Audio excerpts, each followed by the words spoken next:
in the shadow of the Ratliff Hotel. Grady had posted himself outside of the saloon and waited to see Sargent Carson come out of that rear bulkhead.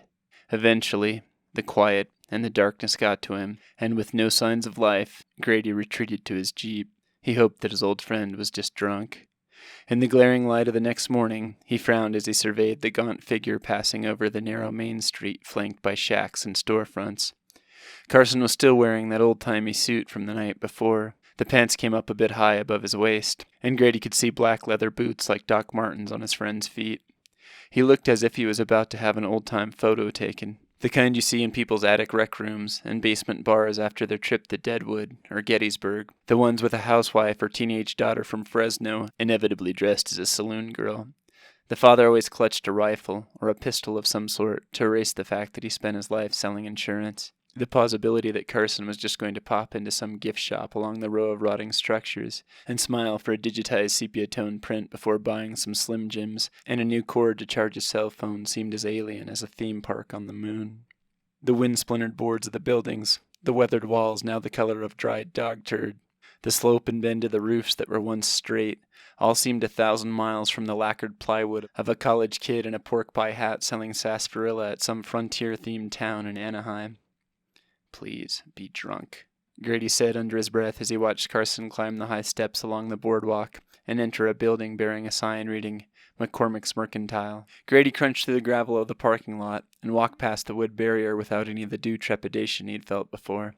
The windows of the old building still watched him as he moved down the street, and this got his hackles up, but not as much as before. He mounted the same steps that Carson had, and raised a hand to his forehead, blocking the glare on the window. The morning sun was shooting slanted cider-colored beams through the windows, turning a million specks of dust into little comets that spun and drifted in the cold air. Grady blinked in surprise at the high shelves along the walls. They were lined with neatly stacked canned goods behind the monolith of an old brass cash register. Lanterns with their glass covering still intact hung from nails on the ceiling beams. Unmolded old-time clothing beamed with color in the display cases that somehow still held their glass. Even the walls where axes and washboards hung on nails shined with bright paint, the yellowish-green color of avocado meat. Carson had donned a black canvas apron and was stalking one of the far shelves.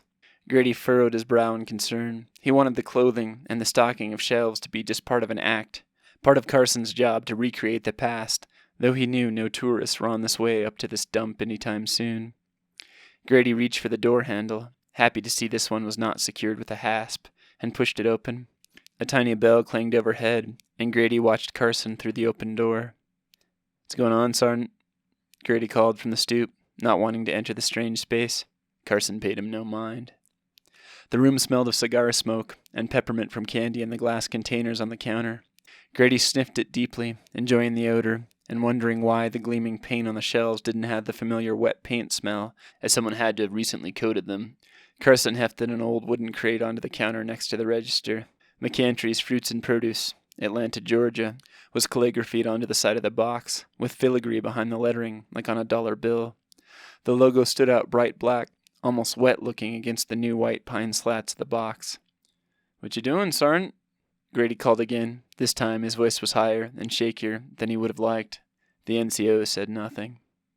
"Sargent Carson," Grady said firmly, trying to re-inject some baritone into his voice. "I need to talk to you." On the wake of his declaration, Grady strode into the room. "Well, if you want to ignore me, that's your problem. But I came a long way on one leg, just to let you know it's not your fault." The man in the apron didn't even blink. He moved like a machine, bending at the waist to seize cans in each hand, pivot to the shelf, place the cans, then turn back to repeat the action. "I think you should at least look at me."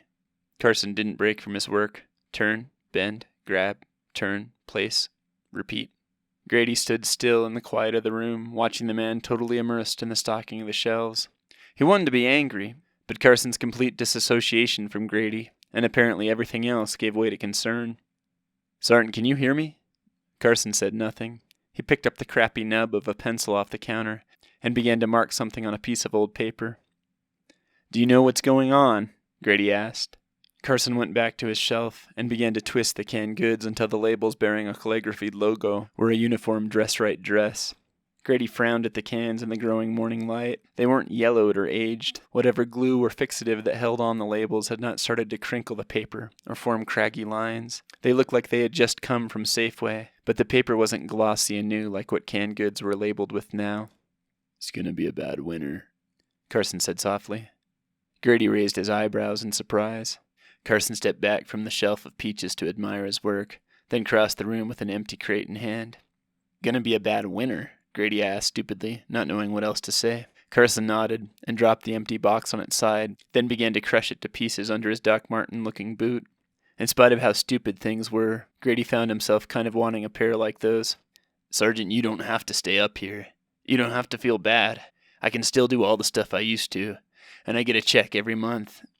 Carson bent and finger-swept the divots of the crushed crate into his palms, then thrust them into the metal wood stove in the middle of the room. He did it with an easy familiarity that suggested this was all normal and standard procedure now. "You know, Sergeant, everybody who's normal says I would have died if you hadn't been there. Nobody holds it against you. They did finally give you a citation. It's in my Jeep." Grady pointed in the general direction of the parking lot and wished they could just get in that Jeep and get out of there. Carson walked over to that metal panzer of a cash register and slammed home one of the keys before pulling a lever that made the big thing clatter and spit out a heavy tray like some old-time slot machine. He reached over and grabbed his paper and the nub of pencil and then sighed. "Yep, they tell me it's going to be a rough time starting in October. Maybe early as September this year," Carson said absently. "Who told you that?" Grady asked. Carson frowned at Grady. "Everyone here," Carson said, cocking his head out the window at the empty town. Grady sat in front of the fire he had built in the gravel of the parking lot, with a piece of Spam on a stick.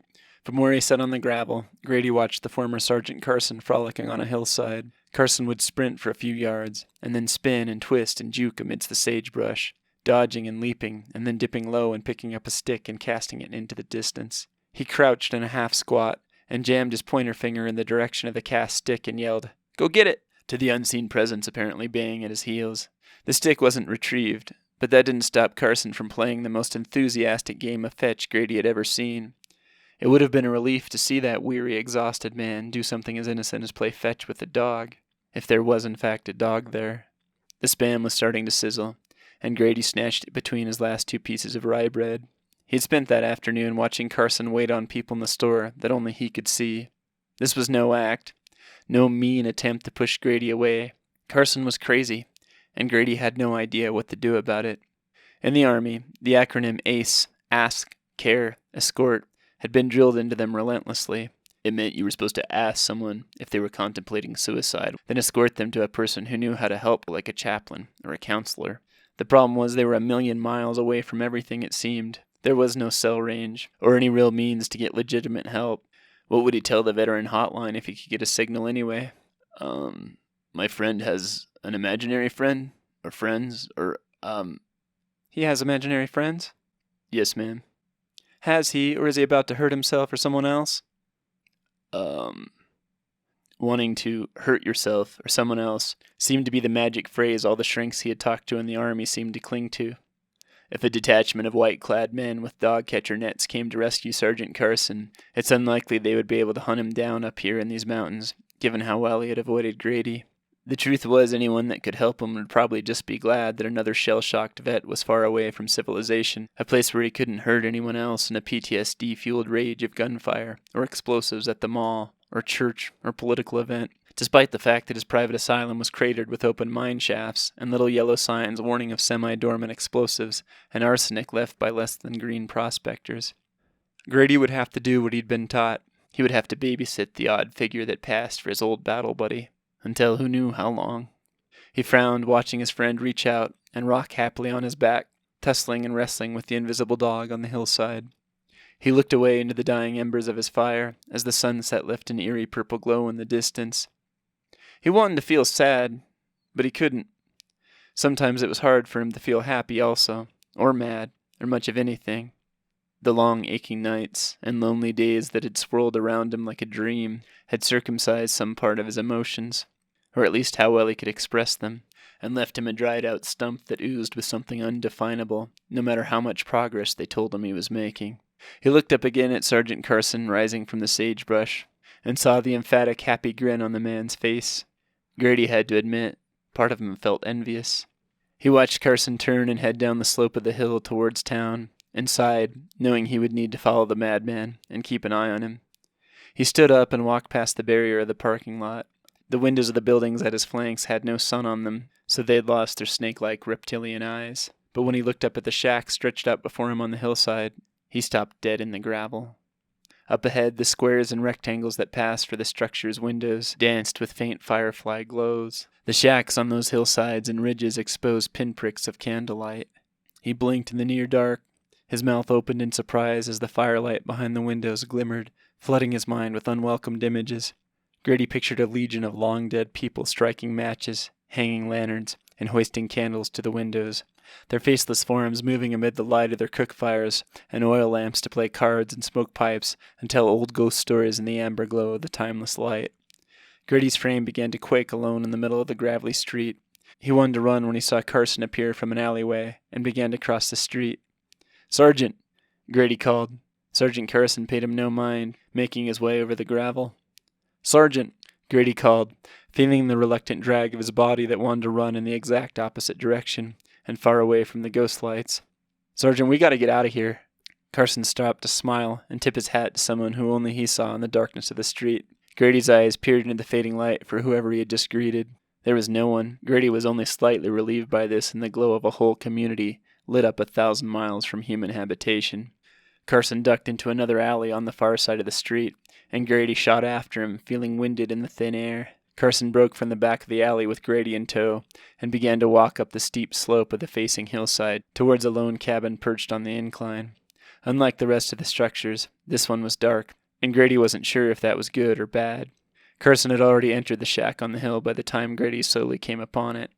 Shooting his gaze from side to side for anything that might be waiting in the brush or watching him from a nearby rooftop, all he saw were those flickering lights in the near distance, burning brighter as the darkness of evening grew. Carson had left the door open, and Grady watched from the doorway as Carson dragged a match and held it to a coal oil lamp that slowly caught the flame and cast its flickering glow over the tiny space. The doorway was low, like the ones the duo had smacked their heads on during countless tours of historic places when they were stationed in Italy.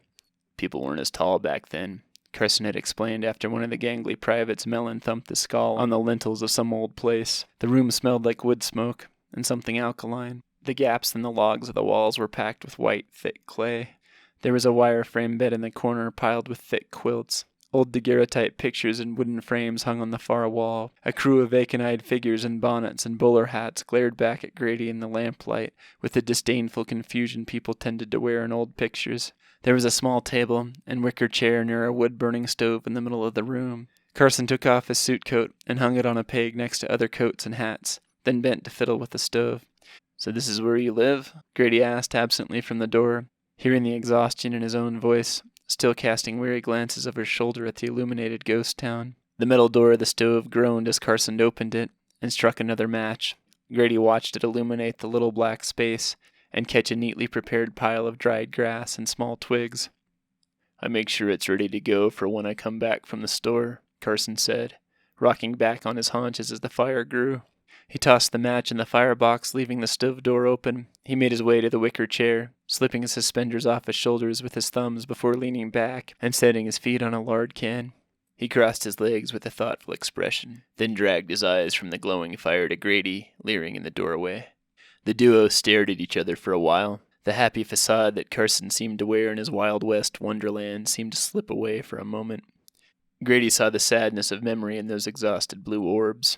That familiar way a face of a 20-something could look years older than it should, haunted by things that had burned past the retinas and into a mind that would never let them go. In Iraq, Grady had seen that look on Carson before. As the bloody sun sank over the long horizon one evening, he watched him fill his stinking, sweat-stained helmet with water. Everyone was bone-tired and seemed to move in slow motion during the hot evening. Carson bunched up his dirty baklava, sunk it into that water in his helmet, then slowly dragged it from his forehead towards his chin, pulling the flesh down and dredging a line of pink skin through the grime in its path. He looked up at a broken chunk of mirror, and Grady saw in the reflective sliver those exhausted, hollow eyes. It was the evening after PFC Baum died, the battalion's first casualty. He was vaporized save for a bloody boot and the remaining tarsals and metatarsals that slid around inside. Carson stared at Grady's prosthetic. Does it hurt? Carson asked Grady in a surprisingly direct and lucid tone. Grady shook his head. Not really. I want you to get out of here and come with me, Grady said, casting a glance back at the village of ghost lights, fighting the urge to shiver in the dead sunset. Carson seemed to think about it for a moment, then shook his head. I feel better up here. I'm worried about you, Grady said, feeling a pang of embarrassment to express a feeling about another guy so directly. Carson slid his feet off the lard can and leaned forward, folding his hands together in his lap. I don't want to pretend anymore. You've been playing with an imaginary dog all afternoon, and you're tired of pretending? Grady asked. Carson snorted a little chuckle and shook his head. There are a lot of things most people can't see up here, he said. Carson, Grady said, foregoing the formally required sergeant, I want you to come into town with me and talk to somebody. Like who? Someone that talks with people who tongue-punch the air, he said, feeling awkward at the memory of seeing Carson kiss the air. The corner of Carson's mouth turned up slightly, as if he was embarrassed. He pulled a small canvas bag from his pants pocket. Nah, I think I'm doing okay. He patted his chest as if looking for something, and then stood up and fished in the drawer of a crudely constructed nightstand. First time in a long time. He fished a pipe from one of the drawers, and then began to fill it with little bits of tobacco from the bag. So, what will happen when winter comes? Grady asked. It'll snow, Carson chuckled. What are you going to eat? Well, Carson began to search around the room, evidently for another match. There's an elk that's been working its way around the top of the ridge. I figure I can get that. An elk? Grady could feel a familiar grin on his face he remembered flashing in the past before when he and Carson would tease each other. You, shoot a bunch of elk back there in Phoenix? Still grinning, he leaned forward and handed Carson his plastic Bic lighter, since Grady still seemed lost in his search for a match. There's plenty at the general store if I can't get the elk, Carson said. He paused to stare quizzically at the little neon orange lighter in his hand, but otherwise seemed unconcerned about Grady's needling. I keep getting shipments of goods out of Lander, he said, fumbling with the lighter like it was something from another planet. Grady wanted to slap Carson, but didn't think it would do any good. He leaned in to show Carson how to rotate the flint wheel of the Bic, but then, as if gripped by sudden familiarity, Carson rolled the flints on his own. Nah, Carson said, carefully bringing the flame to his pipe. He fought with it for a moment, but it lighted. I think we're all going to be just fine. All who? Grady asked. Carson took a preliminary puff on his pipe, then stared thoughtfully out his window at the firefly glow in the homes and businesses spread out beneath him. How long did it take to light all of those? Grady said, pointing out the window, hoping Carson would admit to lighting them, though he knew there was no way he could have. What? The lights out there. How long does it take to light them all? How do you get into all those places? Carson frowned at Grady like he was stupid. They just come on by themselves, huh? Spontaneous combustion? Carson leaned back in his chair to observe the glowing window panes in the distance. The longer you're here, the more you'll see, he said absently. What do you mean? Grady asked. Carson gave little regard as he sucked on the pipe stem. It used to bother me a little, but remember how they used to tell us you could get used to anything? So that's the end of Chapter 5. I hope you liked it. Again, if you want to hear the first audiobook I put out, it's called Anna Shoots. You can find it in the links below. Also, if you're interested in my first traditional novel, The Burka Cave, came out last summer, and you can buy it on Amazon. The links for that are below. I hope everyone is safe and doing okay, and I'll try to have another chapter up for you next week.